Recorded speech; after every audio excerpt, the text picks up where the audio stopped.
How to edit with proxies in Premiere Pro. Let's get into it.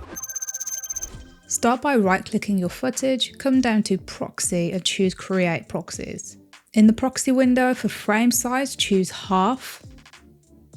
For preset, choose H.264 MP4 Proxy. Watermark, you can leave that as none. And you can also choose a location if you need to, and then choose OK.